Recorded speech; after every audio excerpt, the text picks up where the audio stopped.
Is it part of our manifest destiny as humans to push that consumer envelope as far as we possibly can? Certainly, Western culture for centuries has encouraged us to push the envelope intellectually, physically, and scientifically. So it's not surprising that we also push the envelope of consumption. And new technology is the greatest consumer marketing gimmick ever created, perhaps even better than sex. But I am not advocating a turning away from technology. Far from it. I just think we need to bring our technology choices into a moral and ethical framework that includes the needs and the limitations of nature. So what if I step back from full-on consumption and start wearing hemp clothing and grow a big garden and ride a bicycle everywhere and never set foot in Walmart? Will I simply become a weirdo nut bar? Don't answer that. Will I be totally withdrawn from society because of my ethical purity? If I do all of these things, will I have any impact? I guess one answer to this question is that what looks like a bizarre and pathetic gesture on a personal scale becomes a very powerful force on a social scale. They talk about the tyranny of small decisions, but there is also the liberating effect of millions of small positive decisions made on a social scale. Now, before this talk becomes an undisciplined rant, I should turn to solutions for a minute. And there are solutions out there. There is reason to be positive. Societies can evolve. Some of you will be old enough to remember the old TV shows from the 50s and 60s that talk about what life would be like 50 years from now, or 50 years in the future. And I can still remember twisting my television's rabbit ears until I got a grainy picture of a scientist in a lab coat talking in a sonorous voice about what we would be doing 50 years in the future. Can you imagine that scientist saying, 50 years in the future, people will be calculating their own carbon emissions footprint? Or, in the 21st century, you will be able to fly from Calgary to Vancouver in less than an hour, but first you will buy a carbon offset. If someone had said that 50 years ago, we would have laughed ourselves silly. Now, I do remember one confident prediction that the scientists did make 50 years ago, and that was the future invention of the personal strap-on jetpack. That jetpack notion kept me going through some rough times as a kid.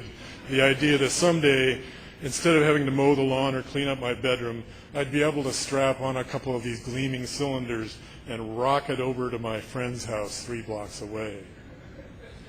I'm still waiting for that invention, but I cannot wait another 50 years. So the first and very vague solution that I propose is the reweaving of nature back into the fabric of our Canadian culture. The simplistic way of approaching this task is to provide extension information on nature on the assumption that the public will pick it up, become totally fascinated by it, and quickly move nature to the center of our cultural stage. Oh, and by the way, we'll also make sure our grade schools give all of their students a half-day nature tour every June. Let me tell you, from years and years of experience, that the information extension approach does not galvanize hearts and minds, and I'm the worst possible example of that approach. I've written dozens of extension bulletins and background papers and interpretive signs over the years, and I persist in thinking that if I could just write the perfect text perfectly, the entire world would experience an instant paradigm shift and start protecting native grasslands, caring about rivers, and honoring the spadefoot toad. The truth is, good extension materials will engage and perhaps even galvanize about 10% of the population, the ones that are on side already. The other 90% are not likely to even read these materials, much less experience an attitude or behavior shift as a result.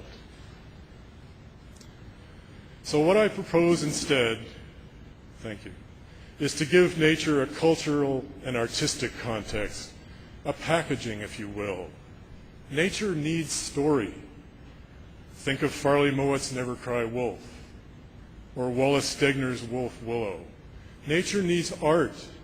Think of Robert Bateman's wildlife paintings or Alan Sapp's evocative landscapes.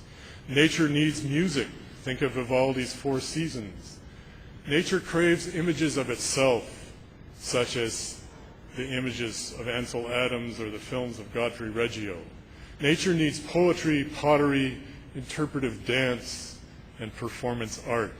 These cultural artifices will contextualize and memorialize species, ecosystems, and landscapes, and then make them more memorable to this.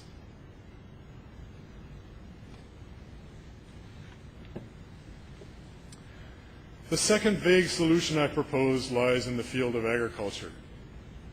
There is a growing trend in this country towards organic, locally produced, and small-scale food production.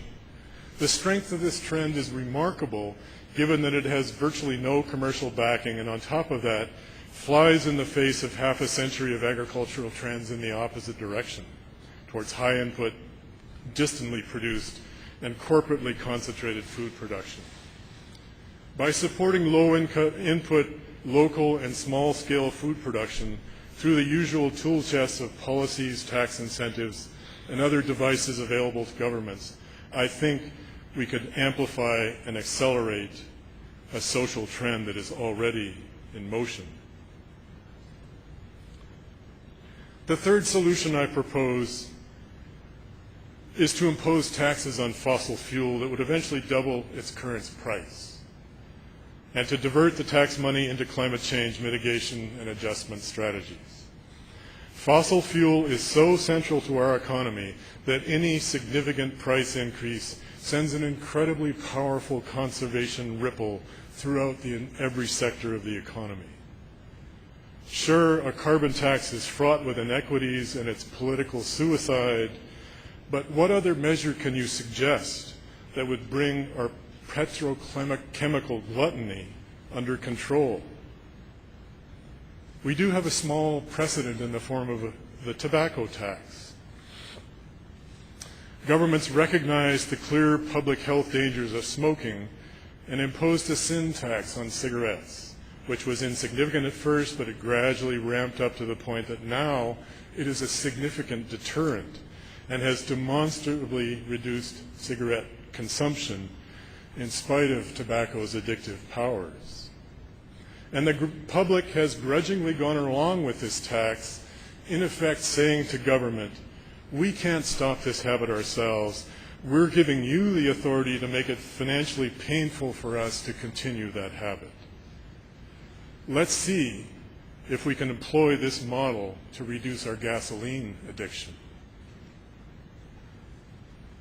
Strengthening stewardship in Canada is going to come down to a series of specific consumption and pollution control measures, coupled with a broader social re-engineering project which moves energy consumption to the periphery and brings nature to the center of our cultural, ethical stage. It's time for us to quit making a killing and start making a living. And please, let's go ahead and invent those personal strap-on, low-emission jetpacks. Thank you very much.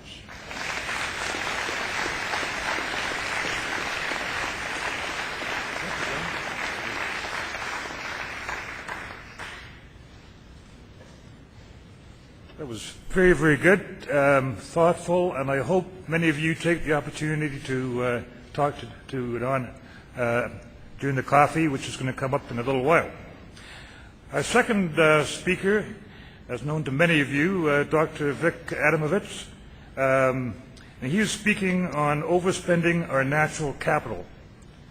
Vic is a distinguished university professor in the Department of Rural Economy, Faculty of Agricultural, Life and Environmental Sciences at the University of Alberta. His main research areas include environmental